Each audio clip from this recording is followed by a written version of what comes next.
नमस्कार दोस्तों, स्वागत है आपका मेरे YouTube channel Datta Reading Point पर। आज हम डिस्कस करेंगे 10th क्लास NCERT सामाजिक विज्ञान लोकतांत्रिक राजनीतिक किताब से चैप्टर नंबर 2 संघवाद। इसके प्रश्नोत्तर, इससे पहले हम इसकी पूरी व्याख्या कर चुके हैं। आज हम इसके क्वेश्चन आंसर करने वाले हैं। अगर आप चैनल पर नए हैं तो सबसे पहले आप इसे सब्सक्राइब कर लीजिए ताकि आपको NCERT की और भी वीडियोस मिल सकें।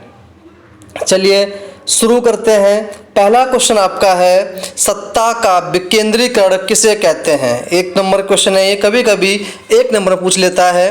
तो आंसर है केंद्र और राज्यों से शक्तियां लेकर स्थानीय सरकारों को दे देना। जो सरकार होती है स्थानीय सरकारें, पंचायत वाली, उनको शक्तियां दे दी जाती है। यानी कि शक्तियों का पूरे देश के अंदर विकेंद्रीकरण यानी कि बंटवारा कर देना सत्ता का विकेंद्रीकरण कहलाता है, यानी कि छोटे से छोटे संघ तक शक्तियां पहुंच जाना। अगला क्वेश्चन है, समवर्ती विषयों पर कानून कौन बनाता है? तो मैंने आपको बताया कि 3 सूचियां होती हैं, राज्य सूची, संघ सूची, समवर्ती सूची। तो यहाँ पर जो क्वेश्चन है ये आपका है समवर्ती, यानी कि यहाँ पर केंद्र सरकार व राज्य सरकार दोनों ही समवर्ती सूची पर कानून बना सकती हैं।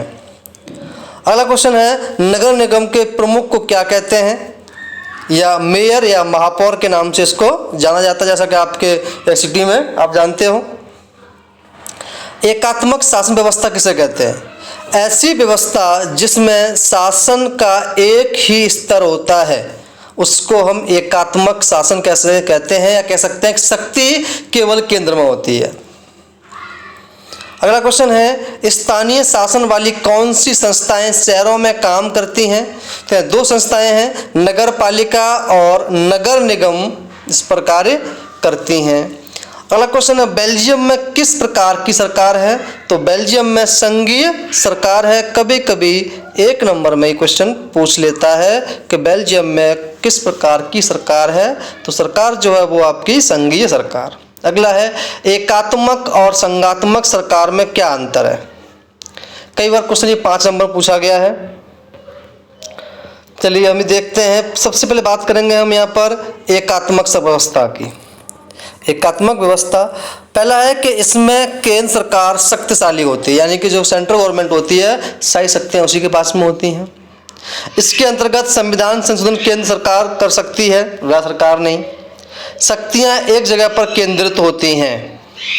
दूसरा है, इसमें एक ही नागरिकता होती है। अगला पॉइंट है, केंद्र सरकार राज्यों से शक्तियां ले सकती है। ये तो लक्षण होते हैं एकात्मक सरकार व्यवस्था के। दूसरा है संघात्मक शासन व्यवस्था। इसमें केंद्रीय सरकार अपेक्षाकृत कमजोर होती है।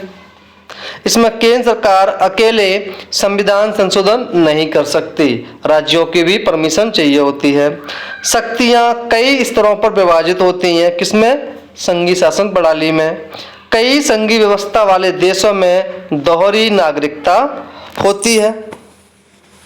नेक्स्ट क्वेश्चन है, भारत की भाषा नीति क्या है? भारत की भाषा नीति क्या है? चलिए देख लेते हैं। पहला पॉइंट है, भारत में किसी एक भाषा को राष्ट्रभाषा दर्जा देकर हिंदी और अन्य 21 भाषाओं को अनुसूचित भाषा का दर्जा दिया गया है। केवल हिंदी नहीं, हमारे पास लगभग 22 भाषाएं हैं इनको राष्ट्रीय दर्जा दिया गया है। अंग्रेजी को राजकीय भाषा के रूप में मान्यता दी गई है, विशेषकर गैर हिंदी भाषी प्रदेशों को देखते हुए, जहाँ हिंदी प्रदेश नहीं है। सभी राज्यों की मुख्य भाषा का विशेष ख्याल रखा गया है। ये हमारे भारत की भाषा नीति है। पंचायतों की प्रमुख समस्याएं कौन कौन सी हैं उनका वर्णन करना है। पहला है जागरूकता का अभाव, कि वो गाँव के लोग जो होते हैं, पंचायत के लोग जो होते हैं, उनमें जागरूकता नहीं होती है। धन का अभाव, पैसा नहीं है। अधिकारियों की मनमानी होती है पंचायतों में। जन सहभागिता में कमी होती है। केंद्र और राज्य सरकारों द्वारा समय पर वित्तीय सहायता उपलब्ध नहीं हो पाती है। चुनाव नियमित रूप से नहीं होते हैं। अगला क्वेश्चन है, संघवाद की कुछ बुराइयों की व्याख्या कीजिए, कि संघवाद में क्या क्या बुराइयां हैं। तो पहला पॉइंट आपका हो जाएगा कि केंद्रीय सरकार का अधिक शक्तिशाली होना। यहाँ पर सेंट्रल गवर्नमेंट जो होती है वो काफी शक्तिशाली होती है। नंबर 2 पॉइंट है संविधान संशोधन का अधिकार केवल केंद्र को ही प्राप्त है। अगला पॉइंट है संसद को अधिक अधिकार का होना। नेक्स्ट पॉइंट है धन संबंधी अधिकारों का केंद्र के पास अधिक होना, यानी कि जो पैसे संबंधित अधिकार हैं वो सेंट्रल गवर्नमेंट के पास में होते हैं। केंद्र सरकार का राज्य सरकारों के मामले में अनावश्यक हस्तक्षेप यानी कि बेफालतू का इंटरफियर सेंट्रल गवर्नमेंट राज्य सरकार में करती रहती है, आप देख सकते हैं। अगला क्वेश्चन है कि भारतीय संविधान में केंद्र और राज्यों के बीच शक्तियों का बंटवारा किस प्रकार किया गया है। तो हम देख लेते हैं। हमारे यहाँ हमने संविधान में 3 सूची बनाई गई। पहली थी आपकी संघ सूची, इसमें प्रतिरक्षा, विदेश, बैंकिंग, संचार, मुद्रा आदि राष्ट्रीय महत्व के विषय आते हैं।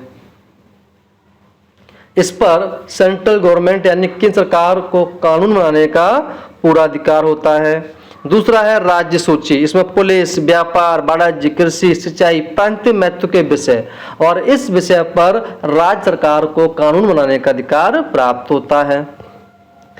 अगला है समवर्ती सूची, जिसमें शिक्षा, वन, मजदूर संघ, विवाह, गोद लेना, इन दोनों पर कानून बनाने का अधिकार केंद्र और राज्य दोनों का होता है। अगर कोई विवाद उत्पन्न हो जाता है तो केंद्र सरकार का निर्णय सर्वमान्य होता है। नेक्स्ट बचता है जो शक्तियां बची हैं उसको हम बोलते हैं अवशिष्ट शक्तियां। वे विषय जो ऊपर के 3 सूचियों में नहीं है और इनका पूर्ण शक्तियां जो होती हैं ये होती हैं सेंट्रल गवर्नमेंट में, यानी केंद्र सरकार के पास ही शक्तियां पाई जाती हैं। चलिए अगला क्वेश्चन है स्थानीय सरकारों का महत्व का वर्णन कीजिए। क्या महत्व है स्थानीय सरकारों का। चलिए पहला पॉइंट यहाँ पर है, आप देखते हैं अनेक समस्याओं का निपटारा स्थानीय स्तर पर हो जाता है। लोगों को इस बात की जानकारी होती है कि पैसा कहाँ और कैसे खर्च करना है। स्थानीय स्तर पर लोगों को फैसले में सीधी भागीदारी बनाना संभव हो जाता है और सत्ता में अधिक से अधिक लोगों को भागीदार बनाना। स्थानीय शासन सत्ता के विकेंद्रीकरण के अनुरूप होना।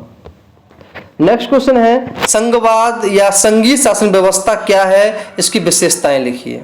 चलिए पहला पॉइंट है संघीय व्यवस्था में सत्ता केंद्रीय सरकार और अन्य सरकारों में बंट जाती है। किसमें? केंद्र सरकार में और राज्य सरकार में बंट जाती है। संघीय व्यवस्था में 2 या 2 से अधिक स्तरीय सरकारें होती हैं, एक राज्य सरकार एक केंद्र सरकार कह सकते हैं, यानी कि 2 से अधिक सरकारें बन सकती हैं। केंद्र सरकार राष्ट्रीय महत्व के विषय पर कानून बनाती है और राज्य सरकारें राज्य से संबंधित कानून बनाती है। किसमें? संघीय व्यवस्था में, क्योंकि दोनों मिलजुल करके काम करते हैं।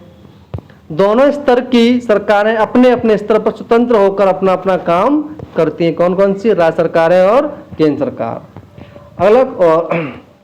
अगला क्वेश्चन है 1992 से पूर्व विकेंद्रीकरण के स्वरूप का वर्णन कीजिए, जब शक्तियों का बंटवारा नहीं था। सभी राज्यों में गांव के स्तर पर ग्राम पंचायतें और शहर में नगर पालिका की स्थापना की गई। स्थानीय संस्थाओं राज्य सरकारों के अधीन रखा गया था। स्थानीय संस्थाओं के चुनाव नियत समय पर नहीं कराए जाते थे और स्थानीय संस्थाओं के पास न अपना अधिकार था और न ही अपना कोई संसाधन। तो दोस्तों ये थे आपके मोस्ट इंपोर्टेंट प्रश्न 10th क्लास के लिए। तो आप इसे अपनी कॉपी में नोट कर लें। अगर आपको वीडियो अच्छी लगी तो आप इसे लाइक करें, दोस्तों में शेयर करें, ताकि तुम्हारे अन्य दोस्तों के पास भी एनसीईआरटी की फुल वीडियोस मिल सकें। धन्यवाद।